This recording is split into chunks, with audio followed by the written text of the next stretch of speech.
Students, आज की class में हम एक बहुत ही इंटरेस्टिंग टॉपिक डिस्कस करने वाले हैं।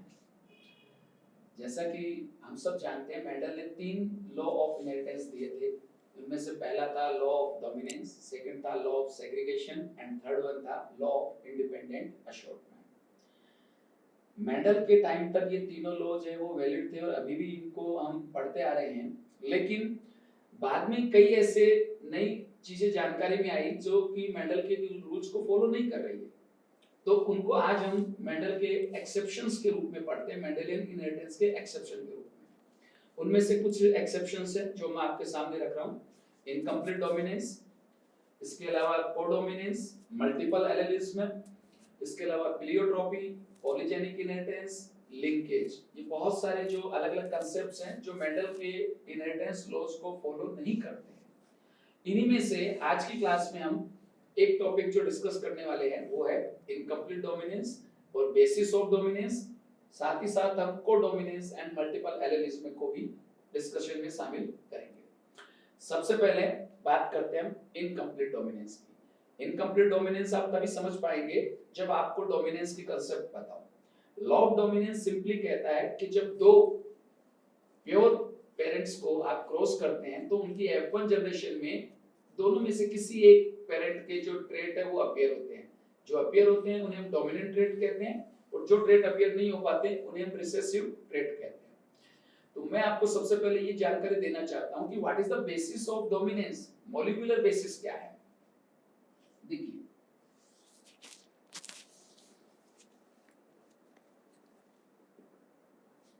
Basis of dominance in general जो भी जीन होते हैं वो सारे के सारे डोमिनेंट होते हैं, वाइल्ड होते हैं। नेचर के अंदर कोई भी एक जीन है, मान लीजिए ए है, उस एक जीन के अंदर कुछ चेंजेस होंगे और चेंजेस जो होते हैं म्यूटेशन से या फिर जेनेटिक जो डीएनए कॉपिंग में एरर से किसी भी वजह से जो वेरिएशन आती है वो वेरिएशन उसके अंदर कुछ चेंज लाती है और वो चेंज अपीयर होता है 3 तरीके से। मान लीजिए ये एक जीन ए है जो कि पर्टिकुलर कोई प्रोटीन बनाता है। हम बात कर लेते हैं फ्लावर कलर की। फ्लावर में रेड कलर का जो फ्लावर होता है वो रेड कलर का पिगमेंट इस एक जीन के द्वारा बन रहा है, ठीक है। अब हम बात करते हैं इसमें म्यूटेशन हुआ तो म्यूटेशन से 3 रिजल्ट्स हमारे सामने आते हैं। कौन कौन से 3? ये जीन इस तरह से म्यूटेट हो A1 कि उस जीन में इतना डिफेक्ट आ जाए कि वो कोई एंजाइम प्रोड्यूस ही नहीं करे। अगर वो प्रोड्यूस नहीं करेगा तो क्या होगा? रेड पिगमेंट नहीं बनेगा और रेड पिगमेंट नहीं बनेगा तो फ्लावर का कलर रेड की जगह व्हाइट होगा। ये बना रहा है रेड पिगमेंट फॉर एग्जांपल। यहां पे इसमें नो एंजाइम एट ऑल, इस तरह से चेंज हुआ कि इसमें अब कोई एंजाइम नहीं बन रहा है। जब एंजाइम नहीं बनेगा तो रेड पिगमेंट नहीं बनेगा। दूसरा है A2। A2 ये दूसरे तरह का चेंज है जिसमें एंजाइम बना लेकिन फंक्शनल नहीं है, नॉन फंक्शनल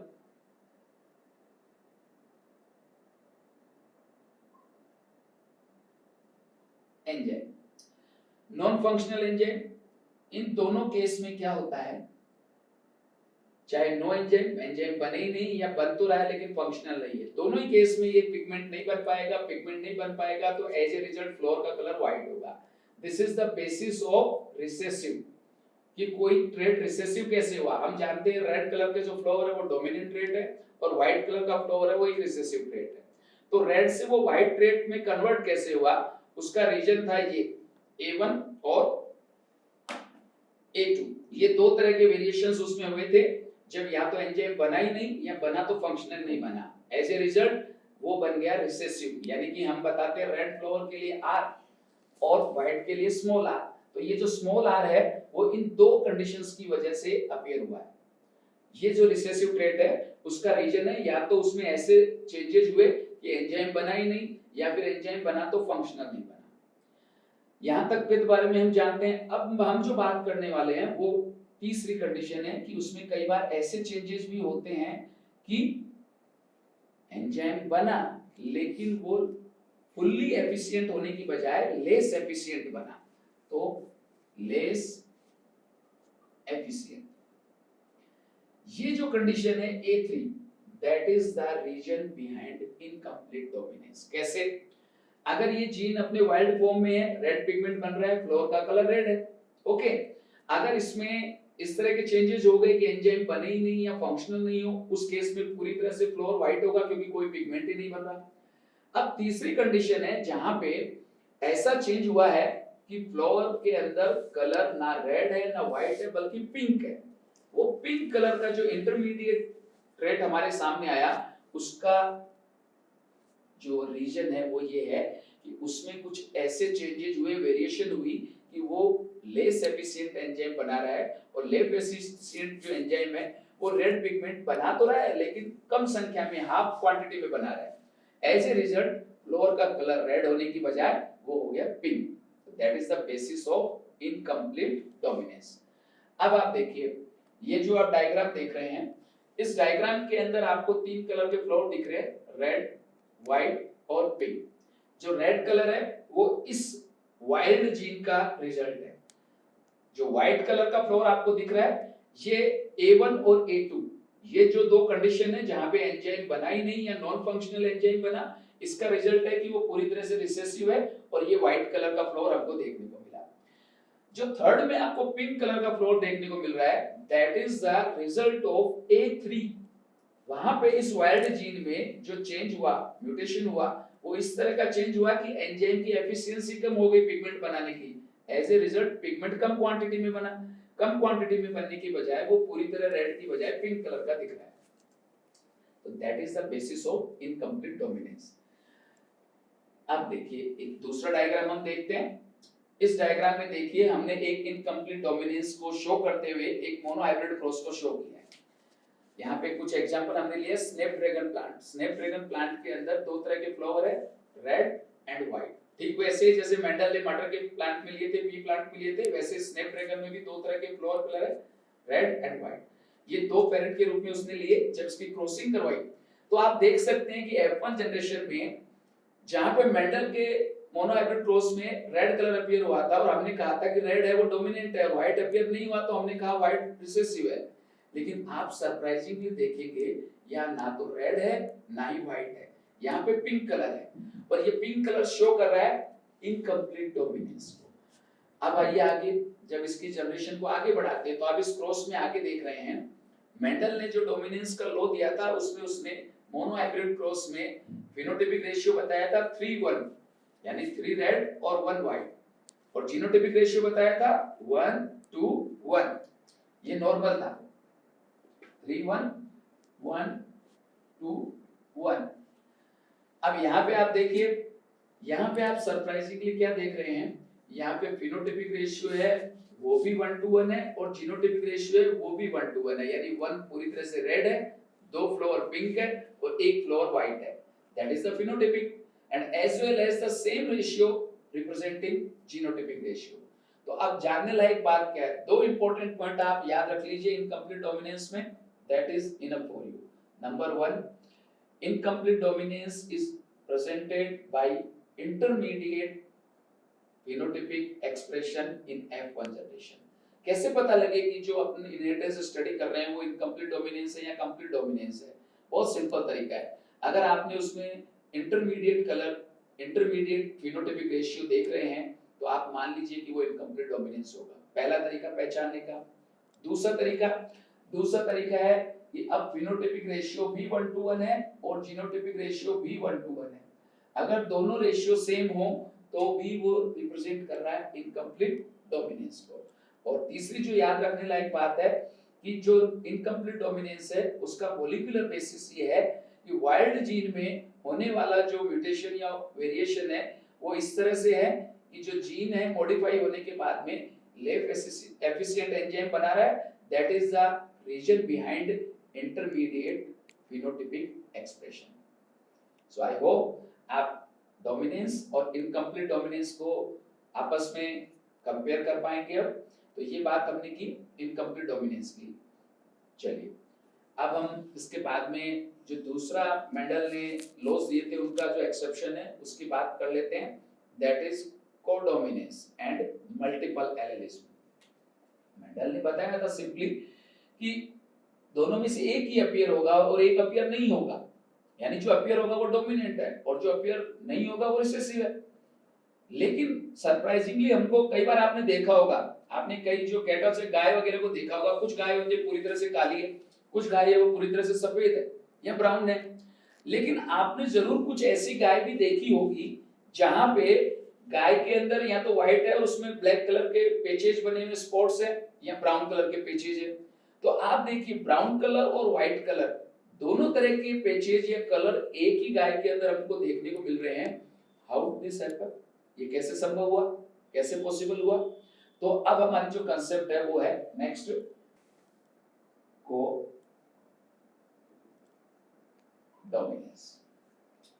आप ये जो मैं गाय की डायग्राम बता रहा था, इस पिक्चर को देखिए, किस तरह से दो अलग अलग कलर की जो काउज आपको दिख रही हैं, इनके बीच में जब क्रॉस करवाया तो हमको जो गाय मिल रही है उसमें दोनों तरह के कलर एक साथ अपीयर हो रहे हैं।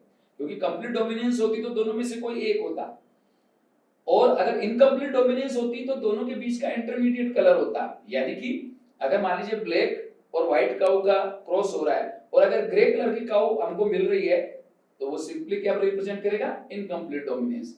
लेकिन हम यहाँ पे इस डायग्राम में क्या देख रहे हैं, हम देख रहे हैं कि इसके अंदर जो गाय है उसमें व्हाइट और ब्लैक दोनों तरह के पेचेज हैं, वो इक्वली अपने को देखने को मिल रहे हैं।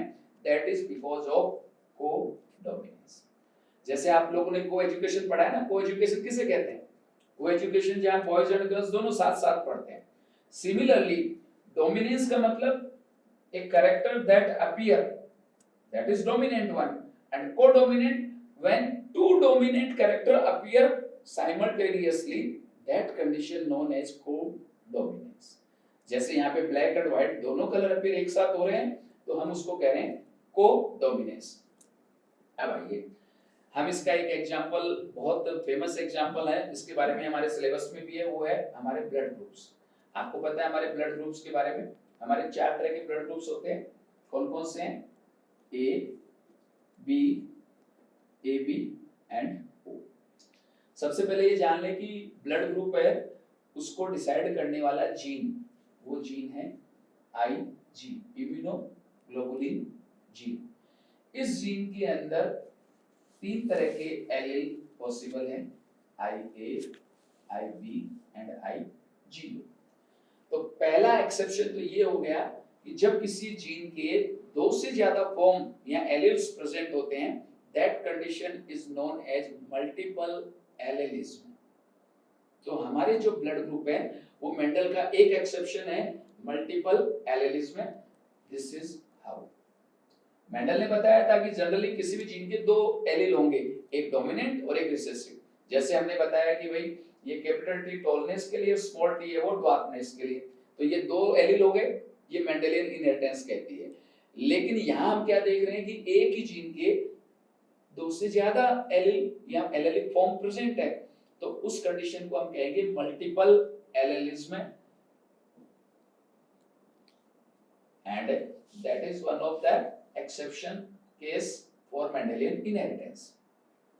अब आइए हम वापस इसको लिंक करते हैं कोडोमिनेंस के साथ। तो देखिए ब्लड ग्रुप बनते कैसे, पहले ये जान ले।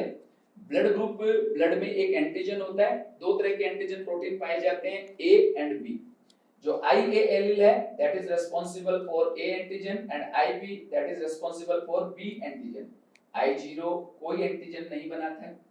तो अब देखिए अगर किसी पर्सन के अंदर IA एंड IA ये दोनों तरह के एलील प्रेजेंट है तो उसमें केवल A एंटीजन बनेगा, उस आदमी का ब्लड ग्रुप क्या होगा? A।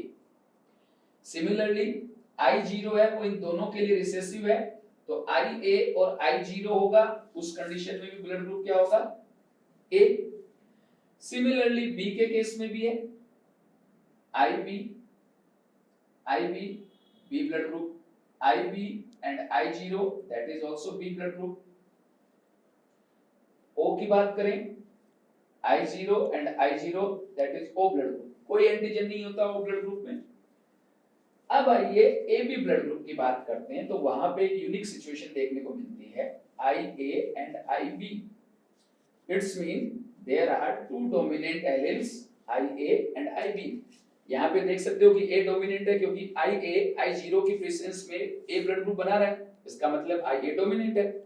सिमिलरली नीचे देखिए IB एंड I0, यहाँ पे भी बी ब्लड ग्रुप है, सॉरी ये जो बी एलील है ये डोमिनेंट है।